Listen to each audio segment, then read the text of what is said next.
one single bed can cost between 2 million and 4 million per day. Real questions from the viewers, practical answers you can trust. Now, join us every Wednesday at 10 a.m. as we talk openly about issues that affect you and your family. Health Q&A talk show, your health, your say.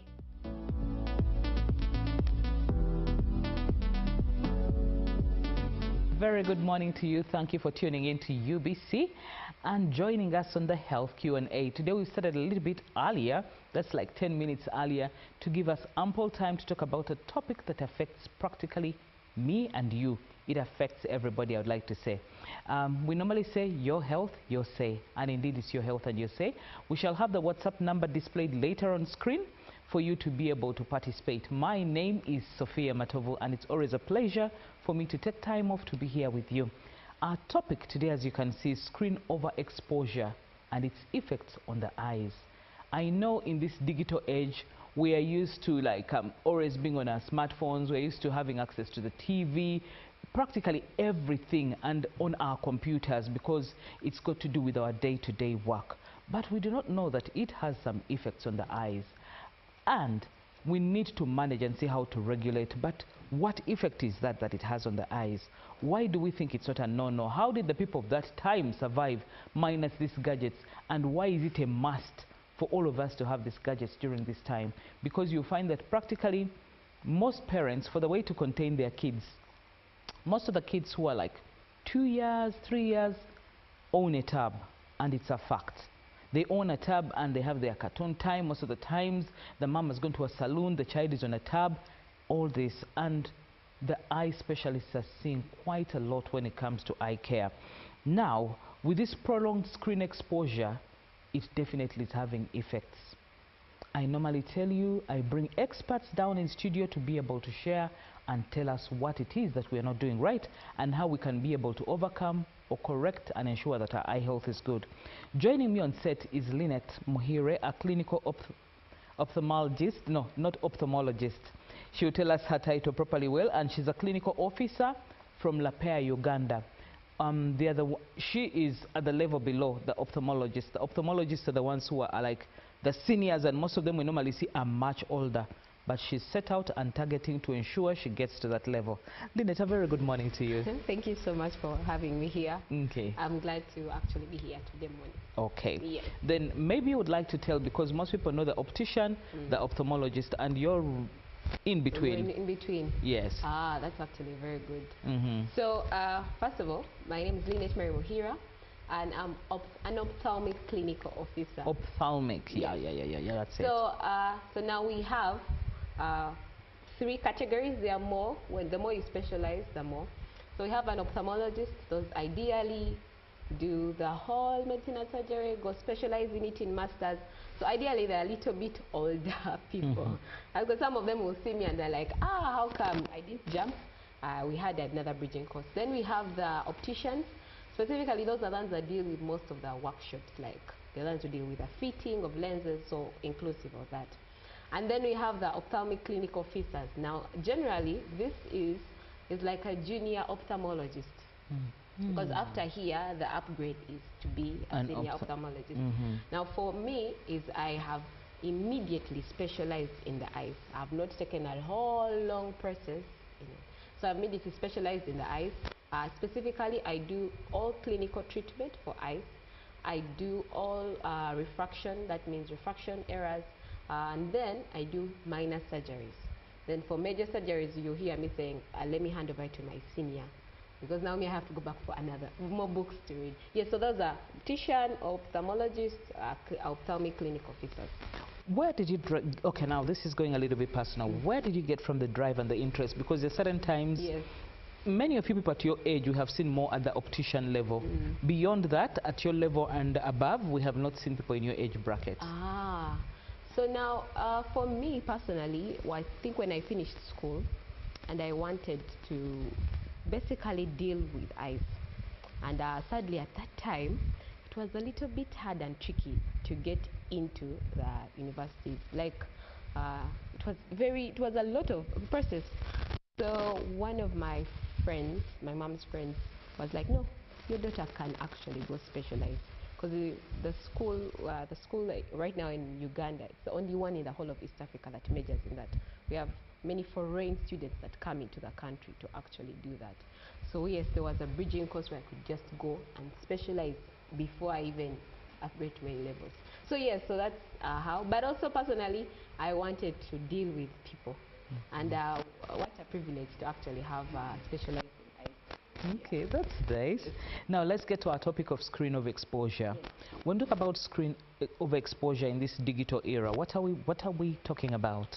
Okay, so first of all, in this current generation and era, everything has been digitalized. Everything to the point that if possible you can walk cashless and you can still buy things, you can still be transported, and that is the era, that's where we are looking at too. But now the problem is that it has there's come lack of discipline on how to manage such a beautiful thing we have now in our era, that we have people that are been given an opportunity to do things e-way, e-payment, but then they have lacked the discipline of how to manage. We've had social media platforms that are good, especially are good for business, are good, but then people have just misused it. They spend a lot of time. The things on these apps and these phones. First, exposure is not the problem, but the lack of discipline is the issue. And now come into now maybe have conversations on how to regulate with it and how to, because I can't tell you avoid screens, avoid computers. It's not practical in this day age, but at least we'd have to have the conversation of how do you regulate, how do you keep your eyes despite knowing that this is an issue. Exposure of this is very dangerous to my eyes. Basically, yes, it's how to control and how to have the discipline despite the digital era. Okay. Now, on average, because of course I believe most of the times you're seeing lots of patients, what percentage in terms of, like, if we say percentages or numbers, are you seeing as a result of screen overexposure? That's actually a very good one.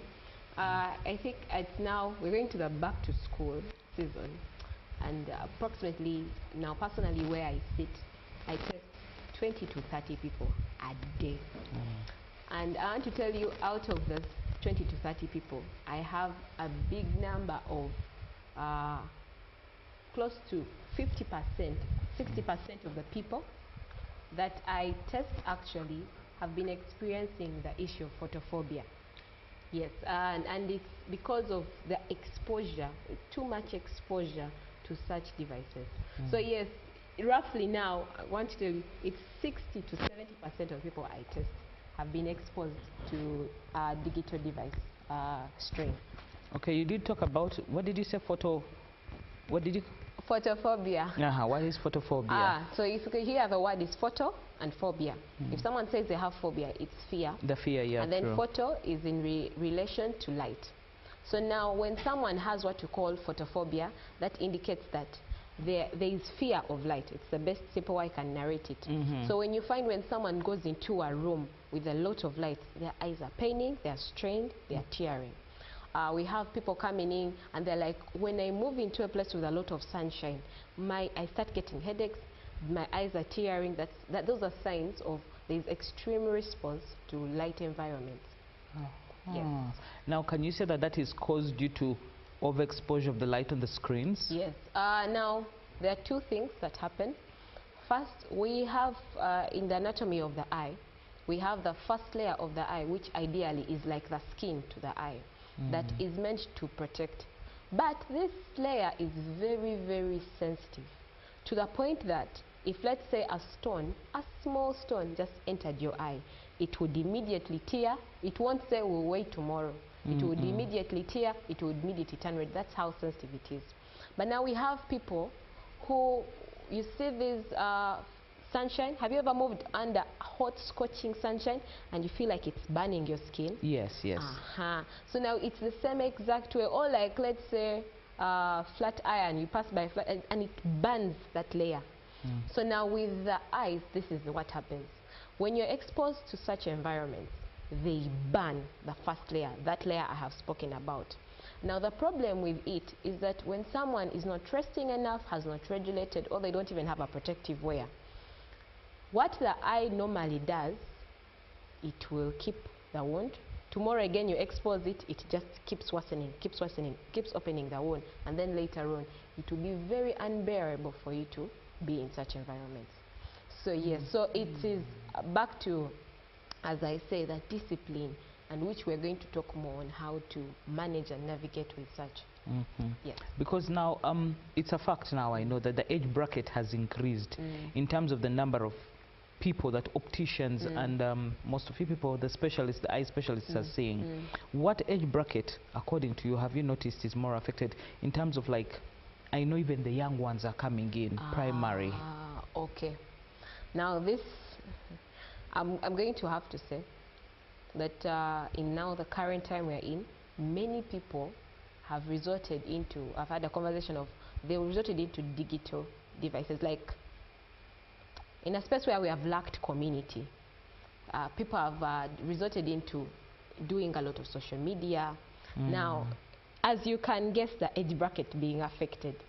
Anyone that is holding a smartphone, anyone that is holding a tab, I tell people, this photophobia can happen to you happen to someone even as young as 3 years old once they have been subjected to this. It can even still happen to you even as old as 45, as long as your exposure to digital devices has increased. So because we have people coming in and saying, I didn't have this issue when I was young, and she's, let's say, a 45-year-old lady, how can you tell me that right now that's an issue? And then when you keep asking more history, you realize, or maybe now at her job, they are using a lot of computer to send in emails and all that. Then you're like, oh, it's now happening because of this. So age brackets, and anyone exposed to a digital device is most likely to have the digital eye strain. So I don't want to say maybe from the age of 3 to the age of 45, because someone will exclude themselves out. Yes. Then I believe as eye specialists you're more concerned now about this. What advice, how do you manage, assuming somebody has come in with this kind of condition and you've been able to identify, because should we say that we are phasing out more of the long-sighted, short-sighted, and it's more of this? Yes, that's actually very good. Now you see, they are standing factors and standing conditions that are living and existing. Because now, for example, we have refractive errors that come because of age. So with or without the digital device, most likely it is still going to happen. Like presbyopia, we have people whereby they are, when they were younger, they had no issues with reading small letters. But as they grew older, yes, they realized they had to extend devices a little bit way further. So that is, now that's a condition whereby whether with the digital era or without the digital era, it will still stand. We have things like myopia, short-sightedness and long-sightedness that can happen because of genetics. I tell people, when you come into the room, the first thing I ask after we have discussed is, does anyone in your family wear glasses? Okay, when did they start wearing them? It gives me a background check to say, this is not something that has just happened now. This is something could have been genetic from the father. So the other standing conditions are there, with or without the digital era. But now the pain is, now there is, as much as the digital era is coming, now there is also disease coming with the digital era, and that is the digital eye strain. And that is when people are spending a lot of time, uncontrolled time, on these devices, they will definitely face that issue. Yeah. Okay, now then how about, I would like you to speak to the bit of like other health conditions as well that are contributing to that. Yeah, there are also medical conditions that are contributing to eyes. To eyes. Sorry. Yes. So what happens is that we have conditions like diabetes. Conditions like diabetes, but first things is when someone already has, let's say, allergic conjunctivitis, allergies already for their eyes, if they are still exposed, as I told you, the digital devices, they burn the first layer of the eyes. So already with the allergies that have been irritated, if you add in also the exposure, it just makes the conditions worse. For example, so if you have allergic conjunctivitis, most likely you're going to experience digital strain faster than anyone else. Number two, we have people that already have, let's say, we call them growths on the eyes. Yes. If you already have such a thing happening, and those ones happen because of too much exposure of ultraviolet, that is in sunshine, that is in those people who do a lot of field work. If you already have such a condition, most likely digital eye strain, you will have the issue of digital eye strain. Number two, which is not a condition, but lack of taking care of your diet. If you're already very, very indisciplined in hydration, you're taking a lot of water, you're not minding your food, you're most likely still going to have such a problem. So for you, it's just, they've just gotten paraffin and they've just added a fire to it. It's very easy for you to be awakened. So people with allergies, people with already growths with the eye. For diabetes, it depends, because for diabetes and hypertension, it's an in-body system.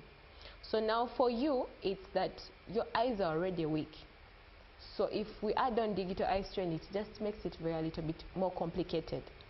But now with these three categories, you're most likely to have that issue way faster than anyone else. Yes. Now I'd like you to share with us the signs and symptoms people should look out for as far as screen overexposure is concerned. How do they know that now it is this and not the other? Okay. So now, for example, I tell people, if you have, let's say, constant headaches, you've been getting constant headaches, and you have gone and tested for malaria, you've tested for typhoid, you've tested for these other medical conditions, and they still can't find it, most likely it's an indication of an eye problem, which mostly is digital eye strain.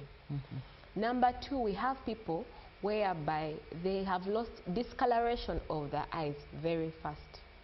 You find someone, I'm not saying everyone should have white eyes. Ideally, if you actually have white eyes, it's also a condition of it on. But your eyes discoloration has happened. Like people, you find, they always ask you, why are your eyes red? Early in the morning, you don't drink, you don't do those other narcotic drugs or something like that. Most likely, it's an irritation of that layer, which could be caused by a digital eye strain. Number three, we have people whereby your eyes are always itching, they are always tearing, and that was not the case previously. Most likely, you're also in the category of that. So notice headaches, constant headaches, notice redness, notice tearing, constant itching, discoloration of your eyes, and most importantly, even your vision can be affected. You'll find people strained, like once they go on the PC like this, their eyes are strained to focus. It's not because they can't see, because when they come in and without the lights, they can focusly read. And now with the lights, they are strained. It has now started affecting their vision. And that is at the later case if you have not managed these 5 symptoms I've said. Okay, that's the blurry vision. Yes. Oh dear. Now, when they get to you at that point, we have a scenario where certain times we are quick to our own self-medication. Yes. That you know for a fact. True.